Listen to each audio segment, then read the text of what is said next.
कहानी की शुरुआत में हम एक जेल को देखते हैं जिसका नाम द शॉशैंक रिडेम्पशन है। यह दुनिया की सबसे सिक्योर तरीन जेल है। इस जेल में हजारों कैदी हैं, लेकिन आज तक इस जेल से कोई भी कैदी फरार नहीं हो सका क्योंकि इस जेल की सिक्योरिटी बहुत ही ज्यादा स्ट्रिक्ट है। इस जेल में ऐसे कैदी भी हैं जिन्होंने अपनी पूरी जिंदगी इसी जेल में बिता दी, लेकिन इन्हें इस जेल से भागने का ख्याल तक नहीं आया क्योंकि इस जेल से भागने की कोशिश करने वाले कैदी की सजा सीधा मौत है। अब यहाँ सीन कट होता है और हमें कोर्ट में एंडी नाम के एक आदमी को दिखाया जाता है जो अमेरिका के एक बहुत ही बड़े बैंक का बैंकर है। जज उसे उसकी वाइफ और उसके लवर के मर्डर के इल्जाम में उम्र भर कैद की सजा सुनाता है, लेकिन एंडी कहता है कि मैंने ये मर्डर नहीं किए हैं। पर एंडी खुद को बेगुनाह साबित करने के लिए उसके पास कोई प्रूफ नहीं था, जिस वजह से कोर्ट का जज एंडी को उम्र भर कैद के लिए दुनिया की सबसे सिक्योर जेल दी शॉशैंक रिडेम्पशन भेज देता है। एंडी के साथ और भी कई सारे कैदी होते हैं और जब इन कैदियों को जेल के अंदर लाया जाता है तब जेल के अंदर मौजूद बाकी कैदी आपस में शर्त लगाते हैं कि आज रात इन नए आने वाले कैदियों में से कौन सा कैदी रोएगा, और इसके लिए ये लोग एक डिब्बी सिगरेट की शर्त लगाते हैं। ये लोग बाहर लाइन से खड़े नए आने वाले कैदियों में से एक एक कैदी को चुन लेते हैं। तब रेड नाम का एक कैदी एंडी पर दांव लगाता है क्योंकि उसे लगता है कि एंडी बहुत ही मासूम है और वो बहुत ही अमीर घर का है जिसने कभी तकलीफ नहीं झेली, इसलिए उसे लगता है कि वो आज रात सबसे पहले रोएगा। इसके बाद सभी कैदियों को लाइन से जेल के अंदर लाया जाता है और हर एक कैदी को उसके सेल में बंद कर दिया जाता है। कुछ देर बाद रात हो जाती है और तब पुराने कैदी नए आने वाले कैदियों पर चिल्लाने लगते हैं ताकि उनमें से कोई डर जाए और रोने लगे, और ऐसा ही होता है। इन नए आने वाले कैदियों में से एक कैदी फूट फूट कर रोने लगता है और कहता है कि मुझे घर जाना है। तब वहाँ गार्ड आते हैं और उसे रोने से मना करते हैं, लेकिन जब वो आदमी रोना बंद नहीं करता तब गार्ड उसे सेल से बाहर निकालकर इतना पीटते हैं कि वह बेहोश हो जाता है। दूसरी तरफ रेड एंडी पर लगाया हुआ दांव हार जाता है और रेड समझ जाता है कि एंडी बहुत ही स्ट्रांग है क्योंकि इतना डराने के बावजूद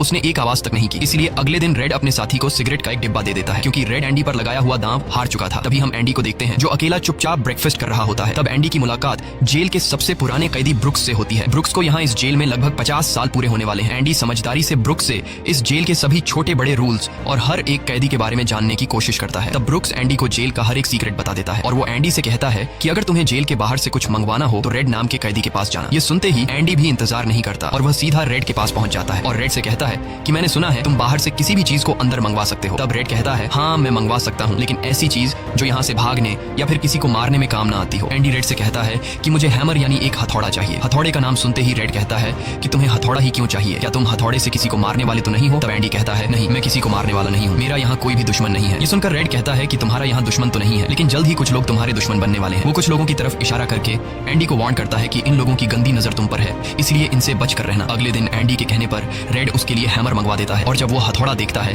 तो रेड हंसने लगता है क्योंकि हथौड़ा साइज में बहुत ही छोटा होता है और रेड मन ही मन सोचता है कि इस हथौड़े से जेल में सुरंग बनाने में 600 साल लग जाएंगे। इसके बाद रेड ब्रुक्स के जरिए एंडी के सेल तक हथौड़ा पहुंचा देता है। ऐसे ही दिन बीतते हैं और एक दिन जब एंडी लॉन्ड्री में काम कर रहा होता है तब वो 3 लोग जिनकी एंडी पर गंदी नजर होती है वो एंडी को पकड़ लेते हैं। एंडी उनसे अपने आप को छुड़ाने की कोशिश करता है पर 3 लोगों को वह अकेले कंट्रोल नहीं कर पा रहा था, इसलिए ये तीनों पहले एंडी को खूब पीटते हैं और फिर एंडी के साथ गलत करते हैं। ये सिलसिला इसी तरह चलता रहता है। ये लोग हमेशा एंडी को पकड़ते और फिर उसे मारकर उसके साथ गलत करते रहते। इस तरह से 2 साल बीत जाते हैं और एक अनाउंस होता है कि छत की मरम्मत के लिए कुछ लोगों की जरूरत है। यहाँ कैदियों की एक टीम छत के काम के लिए तैयार हो जाती है जिसमें रेड और एंडी भी शामिल होते हैं। ये लोग सब अपने काम पर लग जाते हैं और छत पर उनकी देखभाल की जिम्मेदारी एक बहुत ही सख्त सिक्योरिटी गार्ड की होती है जिसका नाम हैडली है। हैडली बहुत ही स्ट्रिक्ट इंसान है जो जरा सी गलती पर कैदियों को बहुत बुरी तरह पीटता है। जब सभी कैदी छत पर काम कर रहे होते हैं तब हैडली थोड़ा परेशान होता है और अपने साथियों से कहता है कि मेरे भाई की हाल ही में मौत हुई है जिसके अकाउंट में $30,000 पड़े हैं। अब मेरे भाई का मेरे अलावा इस दुनिया में और कोई नहीं है, इसलिए उसके पैसे पर मेरा हक बनता है। लेकिन परेशानी की बात यह है कि जब मैं इन $30,000 को अपने अकाउंट में ट्रांसफर करूंगा तब सरकार मुझसे टैक्स के रूप में सारे पैसे ले लेगी। हैडली जब अपने साथियों से यह बातें कर रहा था तब एंडी भी इसकी सारी बातें सुन लेता है। एंडी जो कि एक बहुत बड़ा बैंकर है उसे पता था कि इन पैसों को बिना गवर्नमेंट को टैक्स दिए कैसे निकाला जा सकता है।